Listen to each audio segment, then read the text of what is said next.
आप सभी का स्वागत है एक बार फिर से हमारे YouTube चैनल नेक्स्ट 10 के अंदर। आज हम पढ़ने वाले हैं क्लास 10 साइंस के केमिस्ट्री का चैप्टर कार्बन तथा उसके यौगिक, जो हम वन शॉट के द्वारा पूरा चैप्टर जो है आपके 20 मिनट के अंदर जो है कवर करने वाले हैं।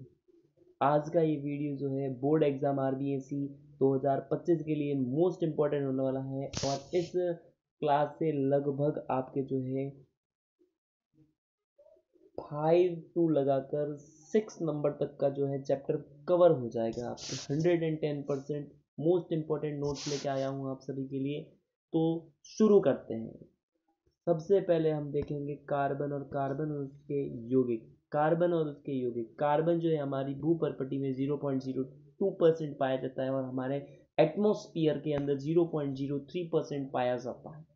कोयला तथा पेट्रोलियम के रूप में हाइड्रोजन कार्बोनेट और आपके जो है कार्बोनेट के रूप में ये पाया जाता है। कार्बन के यौगिकों के हम जो है गलनांक क्वथनांक मेल्टिंग एंड बॉइलिंग पॉइंट्स जो है वो पढ़ने वाले हैं। सबसे पहला पढ़ेंगे एसिटिक एसिड, जिसका गलनांक 290 होता है, वहीं उसका क्वथनांक 391 होता है। क्लोरोफॉर्म का 209, एथेनॉल का 156, मेथेन का होता है 90। वहीं पर मैं बात करूं, आप सभी छापना है आप सभी को।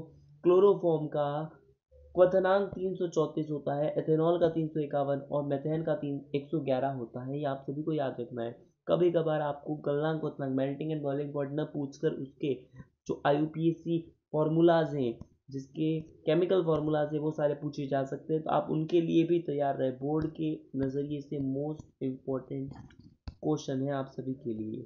नेक्स्ट हम चलते हैं। कार्बन जो होता है एक अधातु है, मैं आपको बता देता हूँ। ये एक नॉन मेटल है और नॉन मेटल है। इसके जो है बाह्यतम कोश, यानी इसके बाह्यतम कोश सबसे बाहर वाले जो ब्रैकेट होता है, कोश होता है, क्लास होता है, उसके अंदर 4 इलेक्ट्रॉन जो है पाए जाते हैं। अमोनिया का फॉर्मूला आपसे पूछा जा सकता है, जो NCERT में दे रखा है NH3।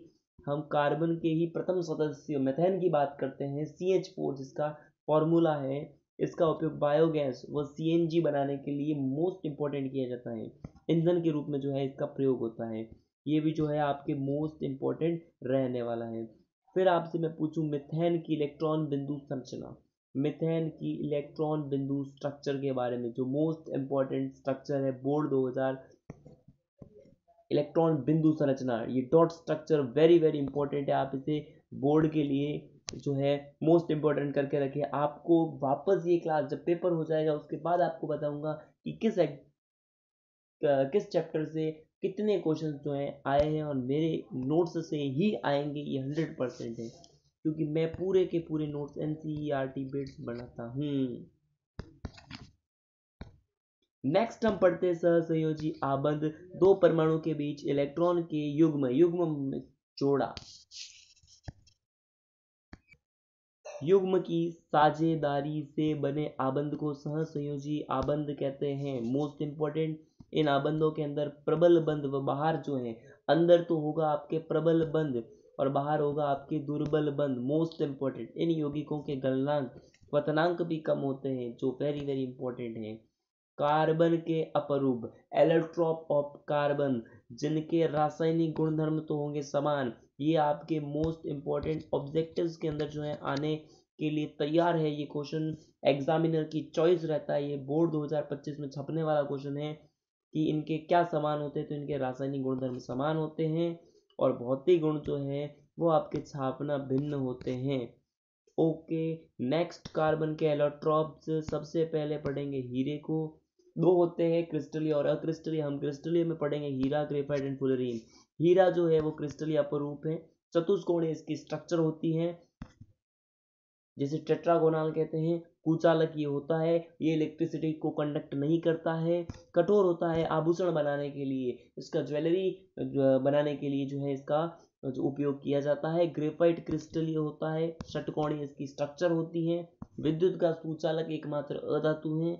वेल्डिंग में, पेंसिल, शीशा आदि निर्माण में जो है पूछूं आपसे, ग्रेफाइट का उपयोग किया जाता है। फुलरीन की संरचना की बात की जाए, तीसरे नंबर पर फुलरीन है, जो आपके कार्बन 60 के नाम से जानी जाती है, जिसका नामकरण बकमिंस्टर फूलर के नाम से हुआ था। और फुलरीन की स्ट्रक्चर जियोडेसिक गुबंद के समान है, जो आपको बोर्ड की जो एनसीईआरटी बुक्स है उसमें आपको देखने को मिलेगी, जो मोस्ट इंपॉर्टेंट है, आप छाप के ले लेना, बोर्ड में आपसे पूछेगा ही पूछेगा 100% के लिए। कार्बन की सर्वतोमुखी प्रकृति के बारे में अगर पूछूं तो भाई साहब आप छापना है, इसमें श्रृंखलन का गुण पाया जाता है, यानी कार्बन में कार्बन से ही बॉन्ड बनाने की एक कैपेसिटी होती है, कार्बन से ही बॉन्ड बनाने की कैपेसिटी होती है, क्षमता होती है, जिसे श्रृंखलन कहते हैं, वो ओनली फॉर कार्बन के अंदर पाया जाता है। दूसरे नंबर पर इसकी चतुसंयोजी यानी संयोजकता 4 होती है, इसकी वैलेंसी जो है वो 4 होती है, यानी बाह्यतम कोश में इसमें 4 इलेक्ट्रॉन होते हैं।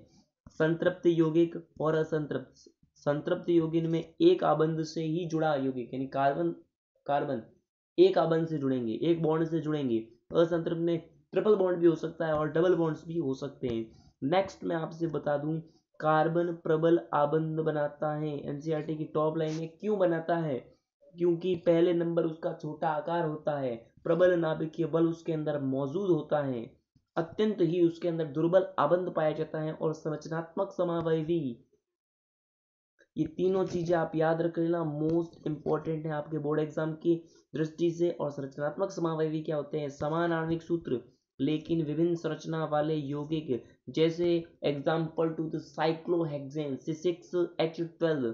तो इसकी ये स्ट्रक्चर आप जो है मोस्ट इंपॉर्टेंट याद कर लेना, आपके बोर्ड एग्जाम में छपने वाला क्वेश्चन जो है मैं आपके लिए लेके आया हूँ।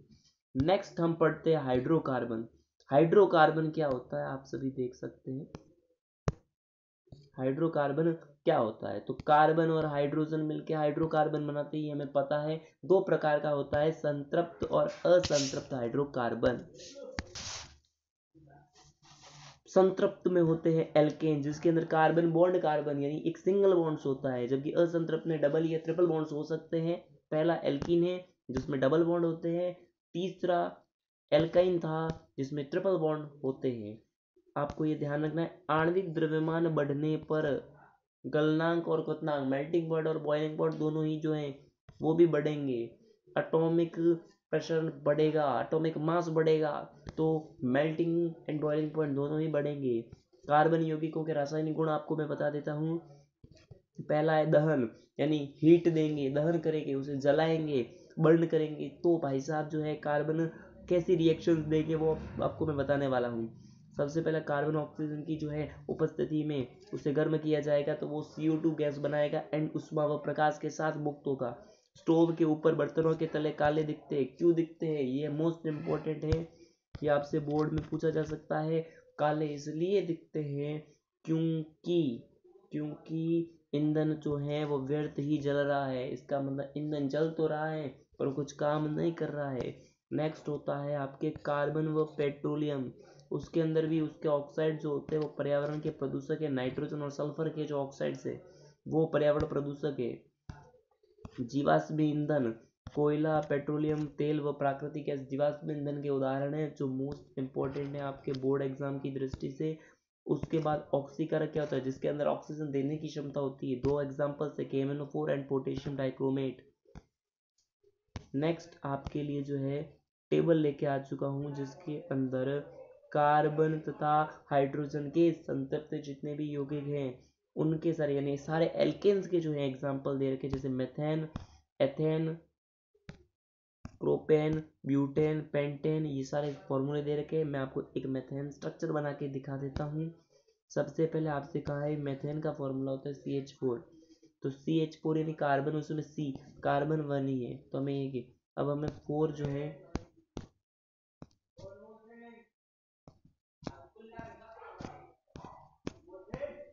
जो आपके है ये स्ट्रक्चर लेनी है, ये स्ट्रक्चर जो है आप बना सकते हैं। आपको कार्बन एंड उसके जितने भी आपको पीछे अणु दे रखे हैं वो ही स्ट्रक्चर के रूप में, जैसे प्रोपेन है तो कार्बन 3 है उसमें, तो जैसे ये 3 स्ट्रक्चर बने। अब H8 है तो आपको 8 H ही देखने को मिलेंगे, ये जो मोस्ट इम्पोर्टेंट है वो 8 H ही, 1 2 3 4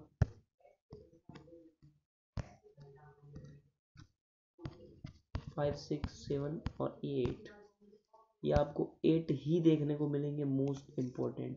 नेक्स्ट स्लाइड की ओर एक और एनसीईआरटी का कवर अप पेज लेके आ चुका हूँ आपके सामने, देखते हैं। आपको पढ़ने का बहुत ही ज़्यादा मजा आएगा। कार्बन यौगिकों के कुछ प्रकारात्मक समूह होते हैं, जैसे क्लोरीन और ब्रोमीन। ये जो हेलोजन है उनके होते हैं बॉन्ड सीआल एंड बॉन्ड बीआर जो होते हैं। ऑक्सीजन जो है एक विषम परमाणु है, उसके 4 यौगिक है, अल्कोहल, एल्डिहाइड, कीटोन और कार्बोक्सिलिक एसिड। अल्कोहल का होता है बॉन्ड OH। ये structure most important for board 2025 के लिए, वेरी वेरी इंपॉर्टेंट।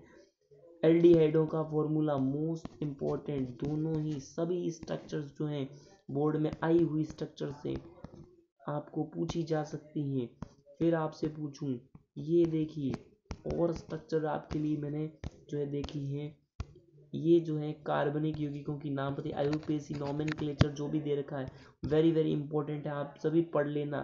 पीछे जो अनुलग्न लगते हैं, जैसे अल्कोहल तो ऑल लगेगा, एल्डिहाइड में एल लगेगा, प्रोपेनेल, कीटोन में ऑन, ओइक एसिड लग जाएगा आपके कार्बोक्सिलिक एसिडों में, इन लग जाएगा एल्किन्स में, और आइन लग जाएगा एल्काइंस में, जो मोस्ट इंपॉर्टेंट रहने वाला है। नेक्स्ट हम चलते हैं संकलन अभिक्रिया, जो आपके वेरी वेरी इंपॉर्टेंट है। संकलन अभिक्रिया, संकलन अभिक्रिया जो है वो आपके वेरी वेरी इंपॉर्टेंट है बोर्ड की दृष्टि से। हर बार जो है ये रिएक्शन से पूछी जाती है, मोस्ट इंपॉर्टेंट है। आप देख लें, पैलेडियम और कुछ निकल जैसे कुछ उत्प्रेरक होते हैं, वो क्या करते हैं, अभिक्रिया की उत्प्रेरक हमेशा अभिक्रिया के दर को बढ़ाते हैं। अब इनकी उपस्थिति में क्या होता है कि वनस्पति तेल जितने भी होते हैं उनका हाइड्रोजनीकरण हो जाता है। संकलन अभिक्रिया का उपयोग भी वनस्पति तेलों के हाइड्रोजनीकरण में ही किया जाता है, और उस टाइम जो है सारे असंतृप्त वसा अम्ल जितने भी तेलों का है ना भोजन पकाने में प्रयोग करते हैं। अब निकल और पैलेडियम जैसे जितने भी उत्प्रेरक है, कैटालाइस्टर हैं, वो सारे क्या करते हैं, वनस्पति तेलों का हाइड्रोजनीकरण करते हैं और असंतृप्त हाइड्रोकार्बन जोड़कर एक संतृप्त कार्बन बना देते हैं, जिसे संकलन अभिक्रिया कहते हैं, जो मोस्ट इंपॉर्टेंट रहेगी आपके, तो ये आप पढ़ना न भूलिएगा। नेक्स्ट आपके रहेगा प्रतिस्थापन अभिक्रिया, ये हिंदी मीडियम के लिए मोस्ट इंपॉर्टेंट नोट्स होने वाले हैं। हिंदी मीडियम के लिए शुद्ध प्रतिस्थापन अभिक्रिया, परमाणु एक दूसरे का स्थान ले लेंगे, जैसे CH4 प्लस क्लोरीन के 2 अणु हैं, अल्ट्रावायलेट रेज की प्रेजेंस में ये CH3Cl और HCl को जो रिलीज कर देंगे। एथेनॉल, यह एथेनॉल क्या होता है, कमरे के ताप पर द्रव होता है, इसे अल्कोहल भी कहा जाता है। लो, इसे अल्कोहल कहा, ये एक विलायक के रूप में काम करेगा, जैसे टिंचर आयोडीन में अल्कोहल जो होता है, एथेनॉल जो होता है एक विलायक होता है, और आयोडीन जो होता है वो विलय होता है। इसका उपयोग कफ सिरप, औषधि, टॉनिक बनाने के लिए, तो एनसीईआरटी की मोस्ट इंपॉर्टेंट लाइन है।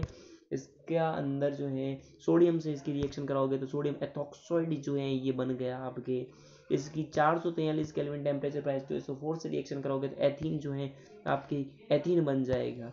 तो मोस्ट इंपॉर्टेंट ये 2 रिएक्शंस जो हैं वो आप जो है बोर्ड के दृष्टि से जो है पढ़ के जाना। आपको ये भी पूछा जा सकता है वो बनने वाला ये अणु कौन सा है या यौगिक कौन सा है, कंपाउंड का क्या बन रहा है, तो वो भी आपको पढ़ना है।